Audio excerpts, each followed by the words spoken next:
Warta Jemaat Minggu 8 Agustus 2021. Shalom, selamat pagi Bapak Ibu dan Saudara sekalian. Kita bersyukur pagi ini kembali dapat bersama-sama beribadah. Mari kita gunakan kesempatan untuk beribadah dengan sungguh-sungguh sehingga makin mengenal Tuhan dan iman kita dikuatkan. Pengurus mengucapkan terima kasih kepada Bapak Ibu Saudara yang telah memberikan persembahan melalui transfer maupun yang diberikan pada bendahara gereja. Jemaat atau simpatisan yang ingin memberikan persembahan dapat menyerahkannya pada bendahara atau transfer ke rekening gereja dengan nomor 120206788 BCA Bondowoso atas nama Kristiana Dirumanto Konisinta. Terima kasih, Tuhan Yesus memberkati persembahan Bapak Ibu dan Saudara. Akan dilaksanakan pemahaman Alkitab pada hari Kamis 12 Agustus 2021 pukul 7 malam via Zoom. Mari jemaat sekalian kita menyediakan waktu untuk bersama-sama belajar firman Tuhan dan saling mendoakan. Dengan melihat dan memperhatikan situasi di masa pandemi dan PPKM darurat di wilayah Jawa dan Bali, serta menaati keputusan pemerintah, surat pengembalaan dari BP Sinode GKT, serta surat edaran dari Bupati Bondowoso untuk memutuskan penyebaran COVID-19, mohon jemaat dapat beribadah di rumah masing-masing dan mengikuti live streaming YouTube GKT POSPI Bondowoso pukul 8 pagi. Marilah kita menyediakan waktu untuk memperhatikan kerohanian kita dan menjalani hidup seturut dengan kehendak-Nya, serta memuliakan nama Tuhan. Sebagai bentuk ketaatan pada pemerintah untuk memutuskan penyebaran COVID-19, mohon jemaat sungguh-sungguh berdisiplin serta memperhatikan menaati protokol kesehatan 6M. Memakai masker, mencuci tangan, menjaga jarak, menjauhi kerumunan, menghindari makan bersama di tempat umum, dan mengurangi mobilitas demi kesehatan sesama serta kebaikan kita bersama. Terima kasih atas perhatian Bapak, Ibu, dan Saudara. Selamat beribadah, Tuhan Yesus memberkati.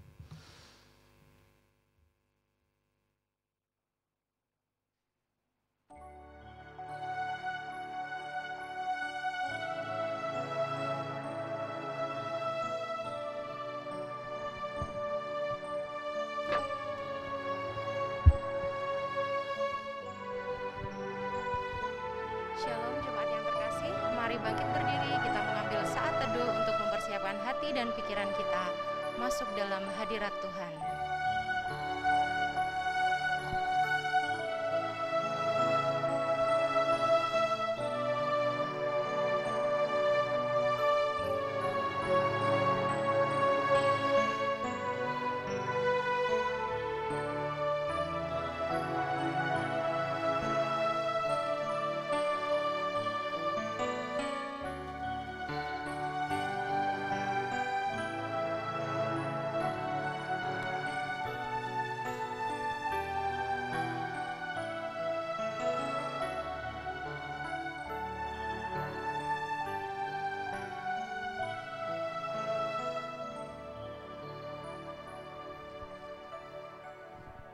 Marilah kita datang beribadah dengan penuh syukur, sebab pertolongan kita datangnya dari Allah, pencipta langit, bumi, dan segala isinya.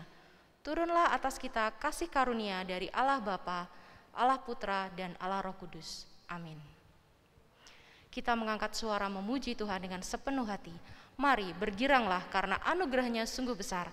PPR 12, angkat suara puji Tuhan.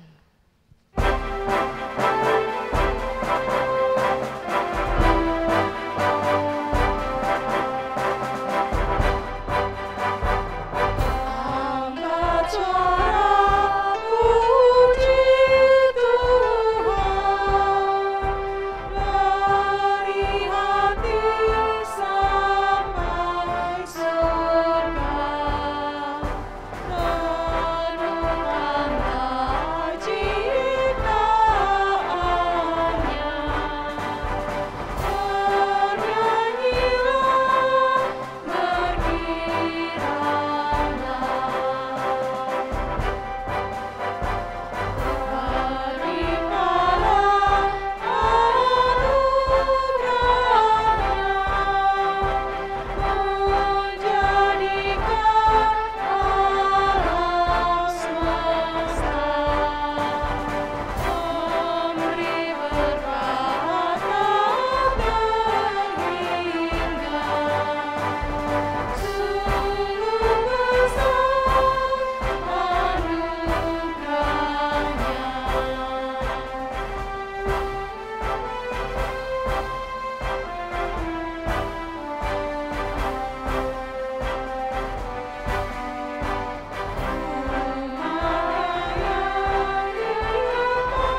pada segala waktu. Puji-pujian kepadanya tetap di dalam mulutku. Muliakanlah Tuhan bersama-sama dengan aku. Marilah kita bersama-sama memasyurkan namanya. Mazmur 34 ayat 2 dan 4. Demikianlah firman Tuhan yang mendasari ibadah kita hari ini. Jemaat dipersilakan duduk. Dalam menjalani hidup, seringkali ada banyak perkara, ada banyak persoalan di luar pengertian kita. Namun, hendaknya kita senantiasa mengingat bahwa Allah kita adalah Allah yang peduli dan mengerti isi hati setiap kita. Kita akan datang menghadap Allah dengan rendah hati, mengakui segala dosa dan pelanggaran kita di hadapan Allah. Sebelumnya kita naikkan pujian, Allah peduli.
Bapa yang ada di surga, sungguh bersyukur setiap kami dapat menggunakan waktu yang ada untuk datang beribadah di hadirat-Mu. Saat ini kami datang bersimpuh di hadapan-Mu, memohon ampun atas segala dosa dan pelanggaran yang telah kami perbuat. Meskipun kami sadar telah melakukan banyak dosa, namun Engkau tak pernah berhenti ya Tuhan, mengulurkan tangan dan memberi kesempatan bagi setiap kami. Ya Tuhan, betapa banyak kesalahan yang telah kami perbuat. Ada banyak sekali penyesalan yang tidak dapat kami pulihkan. Banyak orang-orang yang telah kami sakiti. Meski dengan doa pertobatan ini tidak dapat mengubah apa yang terjadi di masa lalu, Namun biarlah Tuhan, pergumulan ini terjadi sesuai rencana-Mu. Dengan segala kerendahan hati, ampunilah dosa-dosa yang telah kami lakukan. Bimbinglah kami ya Tuhan, agar menjadi manusia yang lebih baik lagi di masa yang akan datang. Tunjukkanlah jalan terang di tengah kegelapan hidup yang tengah kami lalui. Kami meyakini dan percaya Engkau adalah Tuhan yang Maha Pengampun.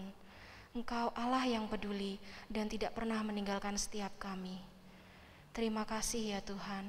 Dalam nama Tuhan Yesus Kristus kami berdoa. Amin. Berita anugerah bagi setiap kita yang telah datang mengaku dosa terambil dari 1 Yohanes 1 ayatnya yang ke-7 yang berbunyi demikian. Tetapi jika kita hidup di dalam terang, sama seperti Dia ada di dalam terang, maka kita beroleh persekutuan seorang dengan yang lain. Dan darah Yesus, anaknya itu menyucikan kita daripada segala dosa. Kita akan membacakan petunjuk hidup baru sebagai landasan hidup yang telah menerima anugerah pengampunan, terambil dari Efesus 5 ayat 16 dan 17. Petunjuk hidup baru. Karena itu, perhatikanlah dengan seksama bagaimana kamu hidup. Janganlah seperti orang bebal, tetapi seperti orang arif.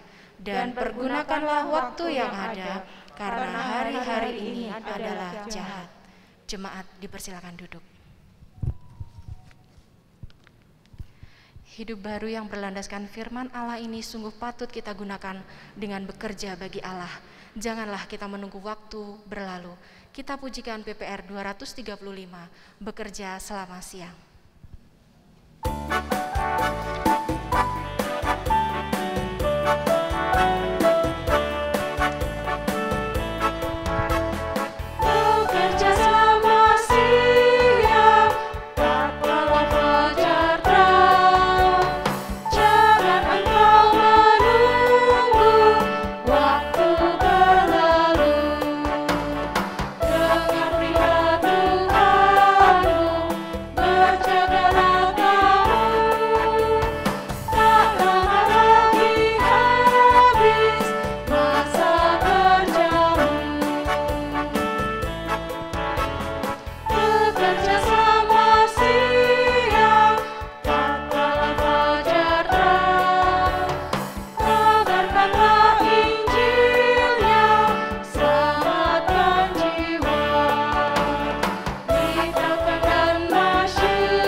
Seturut pengakuan iman rasuli. Pengakuan iman rasuli. Aku percaya kepada Allah Bapa yang Maha Kuasa, Khalik langit dan bumi, dan kepada Yesus Kristus, anaknya yang tunggal Tuhan kita, yang dikandung dari Roh Kudus, lahir dari anak darah Maria, yang menderita sengsara di bawah pemerintahan Pontius Pilatus, disalibkan, mati dan dikuburkan, turun ke dalam kerajaan maut. Pada hari yang ketiga, bangkit pula dari antara orang mati, naik ke surga, duduk di sebelah kanan Allah, Bapa yang Maha Kuasa. Dan dari sana Ia akan datang untuk menghakimi orang yang hidup dan yang mati. Aku percaya kepada Roh Kudus, gereja yang kudus dan am, persekutuan orang kudus, pengampunan dosa, kebangkitan tubuh, dan hidup yang kekal. Amin. Jemaat dipersilakan duduk. Kita akan belajar dan merenungi firman Allah yang hari ini dilayani oleh Evangelis Ronald Firman. Mempersiapkan hati kita, kita pujikan Bapa Surgawi.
Shalom, jemaat yang terkasih dalam Tuhan, sungguh satu sukacita bagi setiap kita untuk bisa bersama-sama kembali beribadah, dan saat ini kita bersama-sama akan belajar kebenaran firman Tuhan. Satu tema yang boleh bersama kita pelajari pada hari ini, gunakan waktumu. Mari sebelum bersama-sama kita membaca dan merenungkan firman Tuhan, saya mengajak kita terlebih dahulu untuk berdoa. Sungguh bersyukur ya Tuhan untuk kebaikan-Mu, untuk kasih setia Tuhan yang tidak pernah meninggalkan kami. Terima kasih Bapa untuk kebaikan-Mu yang senantiasa ada dan terus memelihara kehidupan kami, menyediakan yang terbaik bagi kami. Sehingga pada hari ini bersama-sama kami boleh berkumpul, kami boleh beribadah, walaupun dalam keterbatasan kami tidak berhimpun di satu tempat, tapi biarlah setiap kami ya Tuhan, dimanapun kami berada, kami boleh bersama-sama memberikan hati kami, memberikan pikiran kami, memberikan diri kami untuk menyembah-Mu, untuk mendengarkan sabda firman-Mu, dan terus mau diubahkan, diperbaharui, diperbaiki, untuk kami boleh melangkah lebih baik lagi sebagai anak-anak-Mu. Pujilah Engkau ya Tuhan, kami mohon agar Roh Kudus Tuhan boleh memimpin setiap kami, hamba-Mu dalam segala keterbatasan, biarlah apa yang sudah dipersiapkan boleh menjadi berkat bagi setiap kami yang mendengar. Pujilah Engkau ya Bapa, di dalam nama Tuhan Yesus kami berdoa. Amin. Saya mengajak kita untuk memperhatikan satu bagian firman Tuhan dari kitab Pengkhotbah pasal yang ketiga. Kita akan memperhatikan ayat 1 hingga ayat yang ke-14. Pengkhotbah 3 ayat yang pertama hingga ayat yang ke-14. Saya akan bacakan untuk kita sekalian. Demikian firman Tuhan. Untuk segala sesuatu ada masanya, untuk apapun di bawah langit ada waktunya. Ada waktu untuk lahir, ada waktu untuk meninggal, ada waktu untuk menanam, ada waktu untuk mencabut yang ditanam, ada waktu untuk membunuh, ada waktu untuk menyembuhkan, ada waktu untuk merombak, ada waktu untuk membangun, ada waktu untuk menangis, ada waktu untuk tertawa, ada waktu untuk meratap, ada waktu untuk menari, ada waktu untuk membuang batu, ada waktu untuk mengumpulkan batu, ada waktu untuk memeluk, ada waktu untuk menahan diri dari memeluk, ada waktu untuk mencari, ada waktu untuk membiarkan rugi, ada waktu untuk menyimpan, ada waktu untuk membuang, ada waktu untuk merobek, ada waktu untuk menjahit, ada waktu untuk berdiam diri, ada waktu untuk berbicara. Ada waktu untuk mengasihi, ada waktu untuk membenci, ada waktu untuk perang, ada waktu untuk damai. Ayat yang ke-9. Apakah untung pekerja dari yang dikerjakan dengan berjerih payah? Aku telah melihat pekerjaan yang diberikan Allah kepada anak-anak manusia untuk melelahkan dirinya. Ia membuat segala sesuatu indah pada waktunya. Bahkan ia memberikan kekekalan dalam hati mereka. Tetapi manusia tidak dapat menyelami pekerjaan yang dilakukan Allah dari awal sampai akhir. Aku tahu bahwa untuk mereka tak ada yang lebih baik daripada bersuka-suka dan menikmati kesenangan dalam hidup mereka, dan bahwa setiap orang dapat makan, minum, dan menikmati kesenangan dalam segala jerih payahnya, itu juga adalah pemberian Allah. Aku tahu bahwa segala sesuatu yang dilakukan Allah akan tetap ada untuk selamanya. Itu tak dapat ditambah dan tak dapat dikurangi. Allah berbuat demikian supaya manusia takut akan Dia. Bapak Ibu, di zaman yang serba canggih, ya teknologi semakin canggih, dan dengan pesatnya informasi saat ini, next selanjutnya, ya, manusia terus beradaptasi dengan segala perubahan yang terus-menerus terjadi untuk dapat bertahan hidup, bahkan melampaui perubahan-perubahan zaman.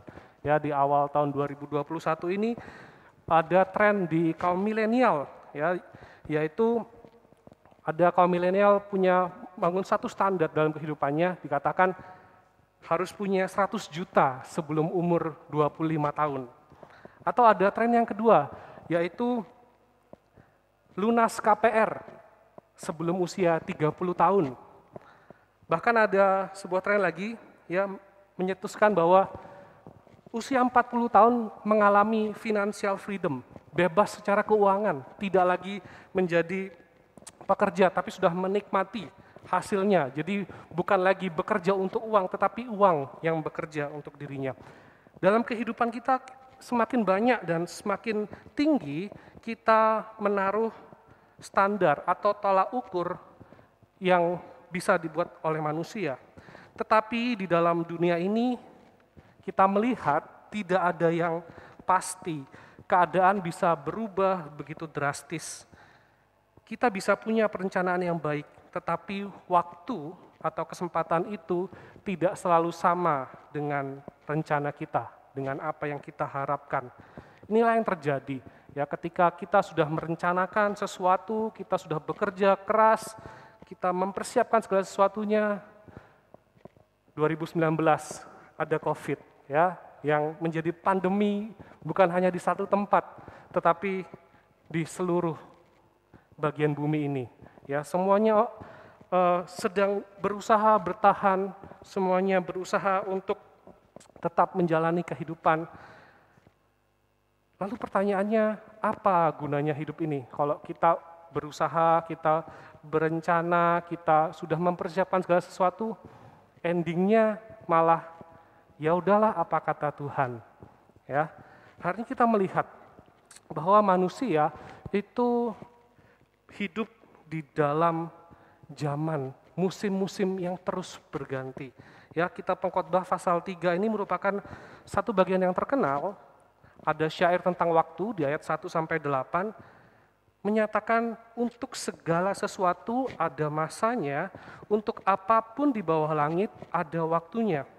Ini menggambarkan keseluruhan pengalaman kehidupan manusia, ya, dari kelahiran sampai kematian. Ada yang terjadi di antara itu.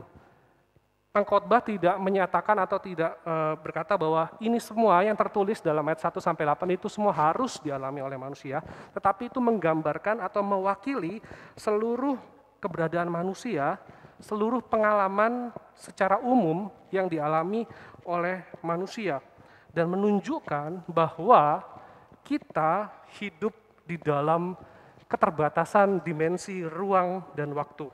Di antara kehidupan, kelahiran, dan kematian, ada banyak pengalaman, ada banyak kemungkinan, ada banyak yang bisa terjadi, yang dialami oleh manusia. Baik dan buruknya itu bergantung dari bagaimana kita memandangnya. Dan seringkali kita terjebak dengan yang namanya waktu, ya. Terjebak oleh waktu. Waduh, udah nggak nutut lagi waktunya. Waduh, sudah mepet. Waduh, andai kata dulu aku bisa begini, pasti sekarang tidak begini. Ya, kalau aku dulu begitu, sekarang begini, gitu ya. Seringkali kita merasa terjebak oleh waktu. Waktu menjadi jebakan bagi manusia.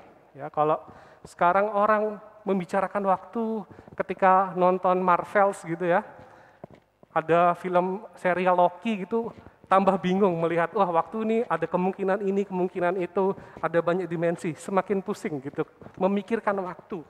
Tetapi pengkhotbah di sini memberikan satu ungkapan yang baik sekali untuk kita menyadari lagi kehidupan kita di dalam waktu yang terbatas, kehidupan kita di dalam perasaan terjebak oleh waktu yang terbatas ini. Pengkhotbah bertanya gitu ya, apakah untung pekerja dari yang dikerjakan dengan berjerih payah? Ada untungnya enggak sih? Kalau semuanya terus berputar seperti itu, apakah ada untungnya? Dalam pengamatannya, pengkhotbah melihat bahwa aku telah melihat pekerjaan yang diberikan Allah kepada anak-anak manusia untuk melelahkan dirinya. Dalam kehidupan semuanya pasti mengalami kelelahan. Ya, apapun pekerjaan kita, apapun status kita, ya, tentu ada perasaan lelah. Dan itulah yang diamati oleh seorang raja, ya, oleh seorang pemimpin yang mempunyai kedudukan dan memiliki segalanya. Ternyata dia melihat baik strata paling atas, paling tinggi maupun strata paling rendah mengalami juga, ya, siklus yang serupa. Hanya menghabiskan waktu, lelah. Lalu apa gunanya menjalani kehidupan ini? Apa gunanya kita menggunakan waktu kita? Pengkhotbah mengajak kita untuk melihat, ya, bukan tentang kehidupan kita saja, tetapi kita melihat bahwa ada pribadi yang melampaui kita. Ada Allah yang berkuasa, ada Allah yang menciptakan kita dan terus berkarya dalam kehidupan kita. Dikatakan ayat yang ke-11, ia membuat segala sesuatu indah pada waktunya, bahkan ia memberikan kekekalan dalam hati mereka, tetapi manusia tidak dapat menyelami pekerjaan yang dilakukan Allah dari awal sampai akhir. Pengkhotbah mengajak kita untuk melihat bahwa Tuhan memberikan keindahan pada waktunya. Indah pada waktunya. Ya, kadang kalau ada sesuatu terjadi yang menurut kita kurang baik, kita biasanya berusaha menghibur. Udah tenang aja, nanti indah pada waktunya gitu ya. Usahamu tidak akan mengkhianati hasil. Kita seringkali gampang gitu ya. Padahal yang mengalami itu, wah enak sekali ngomong gitu ya. Kamu nggak tahu yang aku rasakan gitu. Kamu nggak tahu perjuanganku. Indah pada waktunya itu bukan menjadi indah seperti yang kita bayangkan. Kalau terjemahan lain itu mengatakan Tuhan menciptakan segala sesuatu itu tepat pada waktunya. Tuhan menciptakan segala sesuatu itu di dalam sebuah keharmonisan. Kalau kita melihat kehidupan kita hari ini, di tengah-tengah pandemi yang terjadi, ada hal-hal lain yang mengisi, yang membuat menjadi harmonis. Ketika kita tidak bisa berkumpul secara fisik, sudah ada dunia maya, sudah ada kita bisa berkumpul secara virtual, ya, dimanapun kita berada kita bisa berkumpul.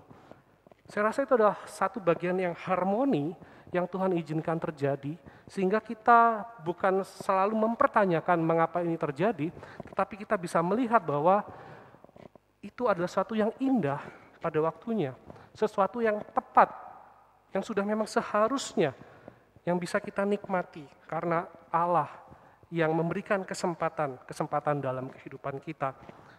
Tetapi di dalam hal itu semua, kita senantiasa bertanya, atau kita senantiasa membayangkan apa yang akan terjadi ke depannya. Ada sesuatu yang terus kita pertanyakan, ya mungkin seharusnya tidak perlu kita pertanyakan. Itulah mengapa pengkhotbah mengatakan, Tuhan memberikan kekekalan dalam hati manusia.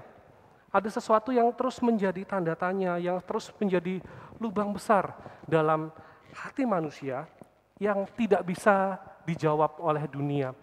Ada satu bagian dalam hidup manusia yang tidak bisa dipenuhi oleh dunia apapun itu. Kekayaan, popularitas, kenyamanan, keamanan. Itu semua menjadi pertanyaan dalam manusia.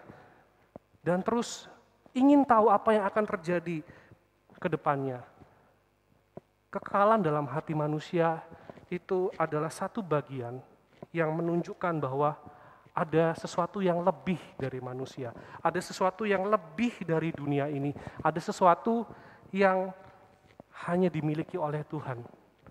Pengkhotbah menyadari bagian ini, sehingga di dalam segala apa yang dimiliki oleh Raja Salomo, ya, pengkhotbahnya adalah Raja Salomo, ia memiliki segala sesuatu, kekayaan, tahta, ya, harta, wanita, ia memiliki semuanya, tetapi dalam bagian kitab pengkhotbah ini dia mengatakan semuanya itu sia-sia. Dan dalam bagian pengkhotbah dia juga mengatakan bahwa yang terpenting adalah ternyata takut akan Tuhan. Bagi pengkhotbah, kekekalan merupakan suatu hal yang tidak bisa dijawab oleh dunia. Sehingga bagaimana kita harus menggunakan waktu kita, bagaimana kita harus menjalani hidup ini. Kalau dunia tidak bisa memuaskan kita, kalau dunia tidak bisa memberikan kita rasa penuh, rasa aman yang sejati. Pengkhotbah dalam hikmatnya pada waktu itu, dalam segala keterbatasan informasi dan pengetahuan dan hikmat, pengkhotbah mengusulkan bahwa aku tahu ya bahwa dalam hidup manusia, ayat yang ke-12-13 dikatakan, aku tahu bahwa untuk mereka tidak ada yang lebih baik daripada bersuka-suka dan menikmati kesenangan dalam hidup mereka, dan bahwa setiap orang dapat makan, minum, dan menikmati kesenangan dalam segala jerih payahnya, itu juga adalah pemberian Allah. Pengkhotbah mengajak kita untuk melihat bahwa Tuhan memelihara kehidupan kita setiap hari. Makan, minum, menikmati kesenangan dalam jerih payah kita. Itu bukan sekedar kita bisa mengusahakannya, tetapi itu adalah wujud pemeliharaan Tuhan. Itulah yang Allah berikan bagi kita. Dan sebagai responnya adalah manusia takut akan Tuhan. Ketika saya mempelajari bagian ini, apakah takut akan Tuhan itu biasanya kalau kita mendengar ya, takut akan Tuhan itu hormat. Tetapi pengkhotbah memberikan takut akan Tuhan ini ya memang seharusnya takut. Karena apa? Karena manusia tidak dapat menyelami apa yang Allah kerjakan, sehingga manusia terus dalam ketakutan. Dan kita bersyukur bahwa kita hidup ya di dalam masa setelah Kristus ada. Kita bekerja, kita berusaha, kita memiliki segala sesuatu, kita memiliki berbagai macam kemampuan. Itu semua kita sudah memandang di dalam Kristus. Kristuslah Tuhan yang kekal itu. Kita bersyukur Tuhan sudah menyatakan dirinya kepada kita. Hanya Kristus yang mampu mengisi kekekalan dalam hati kita. Ya, manusia mencari segala sesuatunya. Tetapi ketika menemukan Kristus, ketika berjumpa dengan Kristus, ketika Kristus datang, Kristus yang kekal itu datang ke dunia untuk memberikan satu jaminan, untuk memberikan satu kepastian, sehingga manusia berjumpa dengan Kristus, disitulah hidupnya akan menjadi satu yang penuh.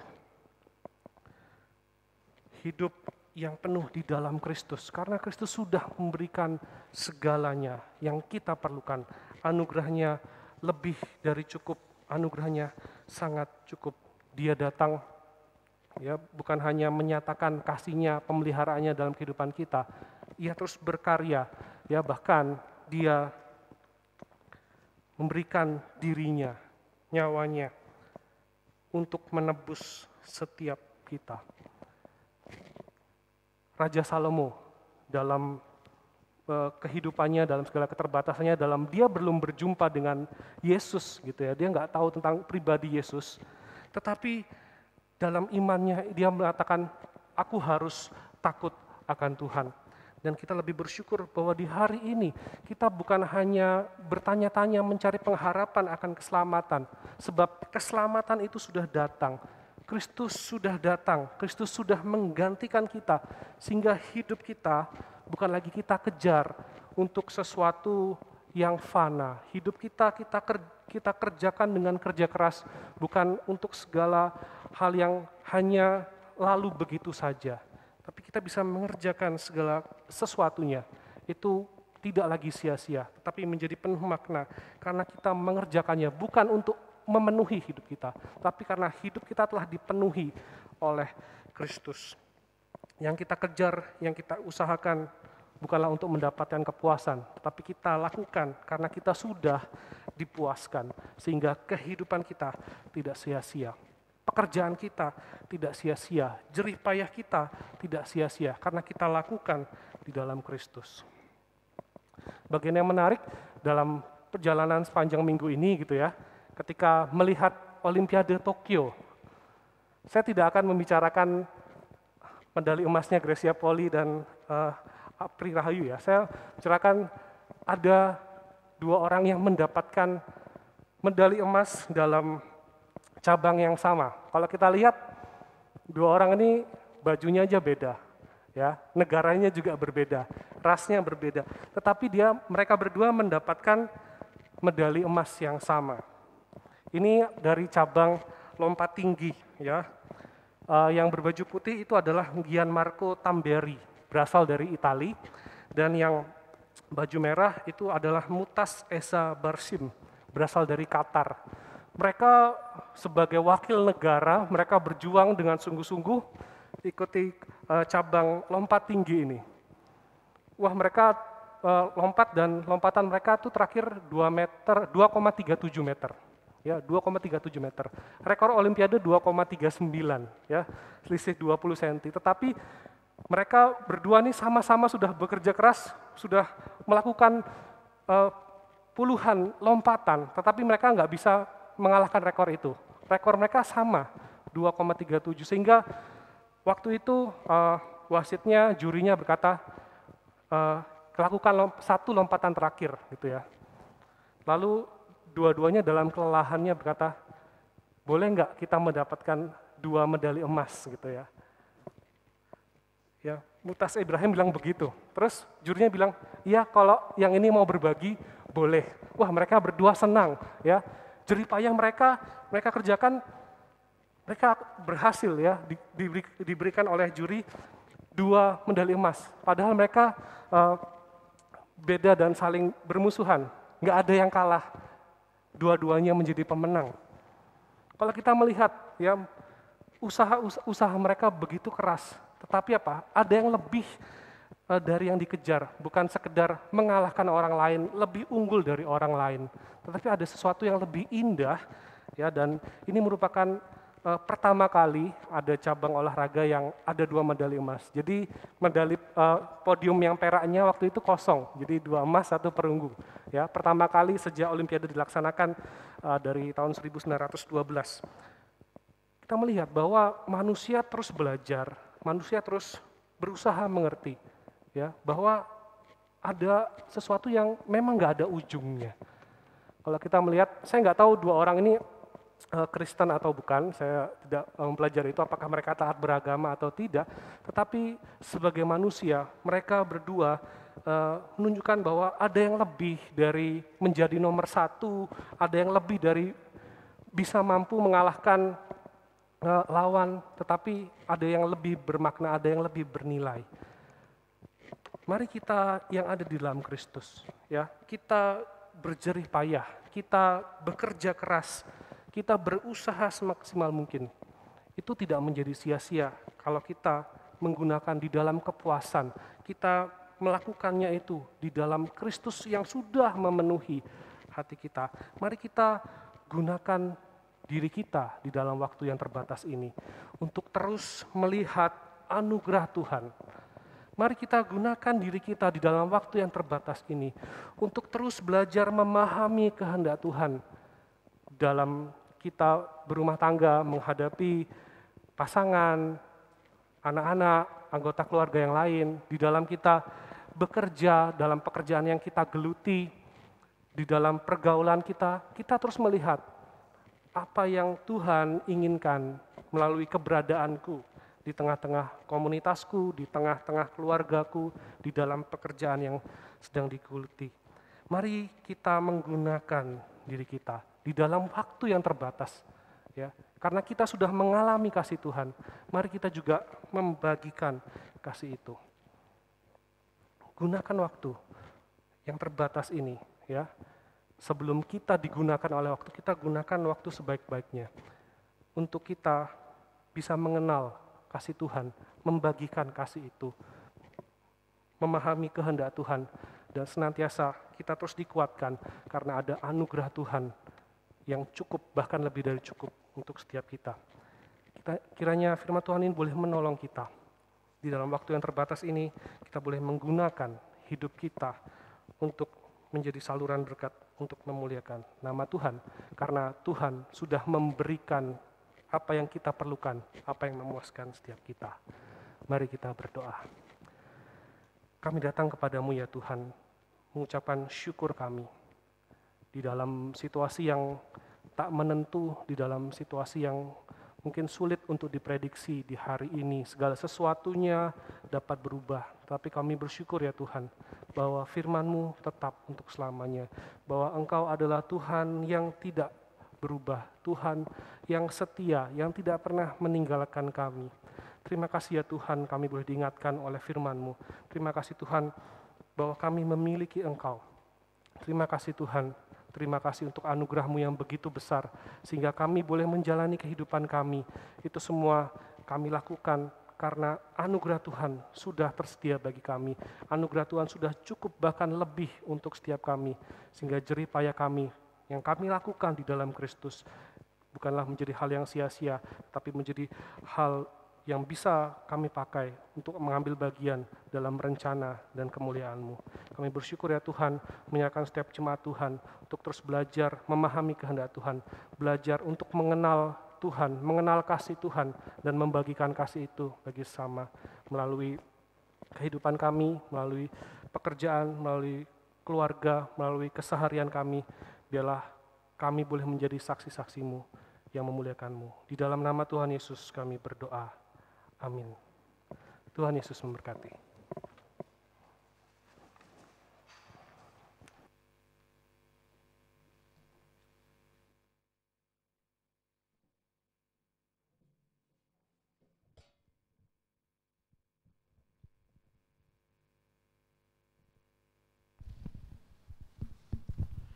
Kita akan mengantarkan persembahan dan doa-doa syafaat kita, namun sebelumnya kita pujikan PPR 105, Diriku Bagi Tuhan.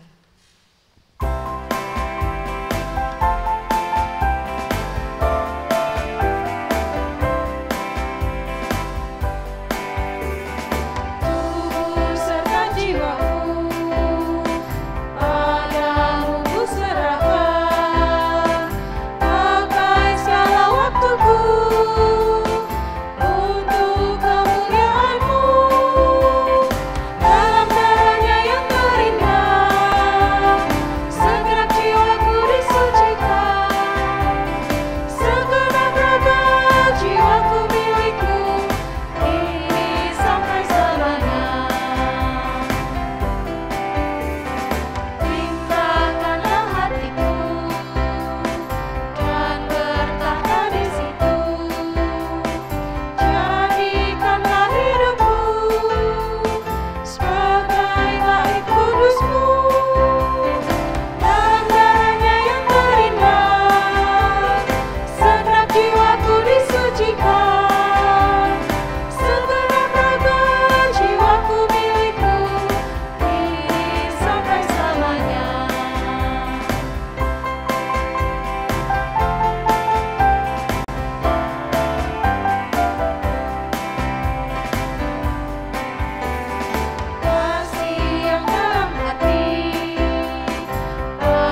menyatukan hati kita, kita berdoa.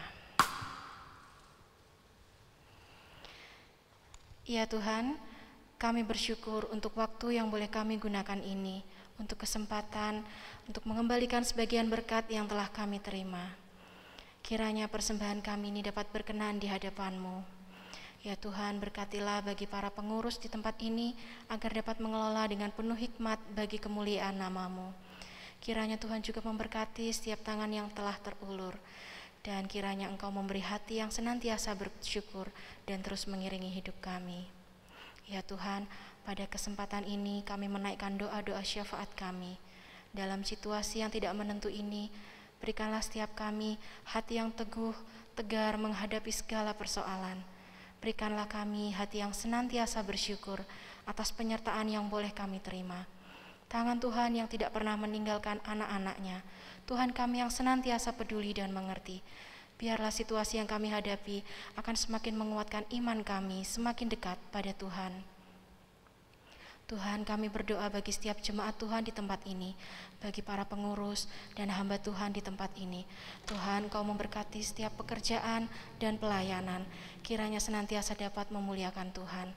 Tuhan juga menyertai setiap keluarga-keluarga Tuhan di tempat ini semakin dekat pada Tuhan, bagi setiap pergumulan dan juga persoalan yang sedang dihadapi, juga dalam menanti jawaban dari Tuhan. Kiranya Tuhan senantiasa menguatkan. Tuhan memberi hati yang takut akan Tuhan, sehingga dapat menggunakan waktu yang ada, waktu yang terbatas ini untuk dapat hidup memuliakan Tuhan. Kami menyerahkan setiap hidup kami dalam rencana Tuhan. Biarkanlah jemaat-jemaat ini di tempat ini boleh menjadi berkat dan terang bagi sesama. Kami berdoa juga ya Tuhan bagi pelayanan gereja-gereja yang melalui virtual, agar dapat menjadi sarana bagi kerinduan untuk berkumpul, bersekutu secara virtual, datang di hadapan Tuhan, serta dapat memperkuat pertumbuhan iman setiap jemaat. Kami juga mengingat bagi pasien COVID-19, kiranya Engkau memberi kekuatan dan kesabaran dalam menanti kesembuhan. Bagi saudara-saudara kami yang sedang menjalani isolasi mandiri, Tuhan menguatkan dan mencukupkan segala kebutuhan yang diperlukan. Tuhan juga memberi hati yang senantiasa bersandar dalam tangan Tuhan. Bagi para tenaga kesehatan, Tuhan memberi kekuatan, kesehatan, penghiburan, serta hikmat dalam bekerja melayani setiap pasien. Serta bagi setiap masyarakat, agar senantiasa sadar akan protokol kesehatan, sehingga dapat menaati setiap aturan yang ada. Ya Tuhan, inilah doa-doa yang kami panjatkan, hanya di dalam nama Tuhan Yesus Kristus yang mengajarkan kami berdoa. Bapa kami yang di surga, dikuduskanlah namamu, datanglah kerajaan-Mu, jadilah kehendak-Mu di bumi seperti di surga.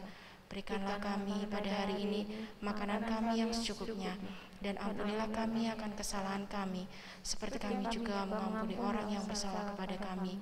Dan janganlah membawa kami ke dalam pencobaan, tetapi lepaskanlah kami daripada yang jahat, karena Engkaulah yang mempunyai kerajaan dan kuasa dan kemuliaan sampai selama-lamanya. Amin. Kita akan mengakhiri ibadah hari ini dengan mengembalikan segala hormat tertinggi serta kemuliaan hanya kepada Allah. Saya mengundang setiap kita untuk bangkit berdiri. Doksologi.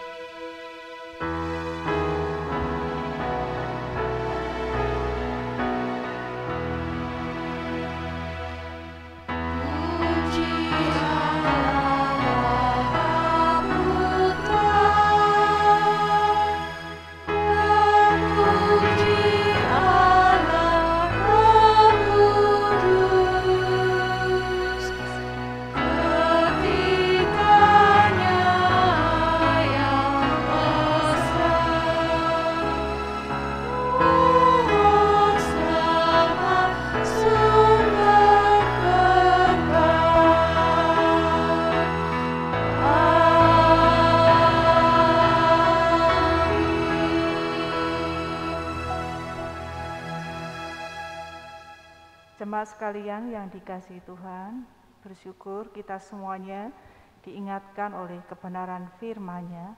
Marilah kita menggunakan waktu yang Tuhan percayakan kepada kita dengan baik untuk melaksanakan yang Tuhan kehendaki, dan biarlah kehidupan kita Tuhan pakai untuk menjadi berkat bagi sesama. Dimanapun Tuhan percayakan, kita boleh ada, boleh melakukan apa yang Tuhan kehendaki untuk kita lakukan, Dan pada akhirnya semuanya itu untuk memuliakan namanya. Jemaat sekalian, terimalah berkat-Nya.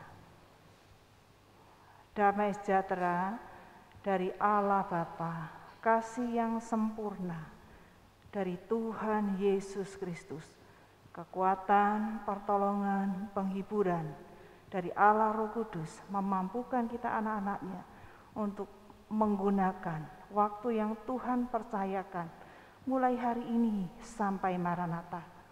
Tuhan Yesus datang yang kedua kalinya. Amin.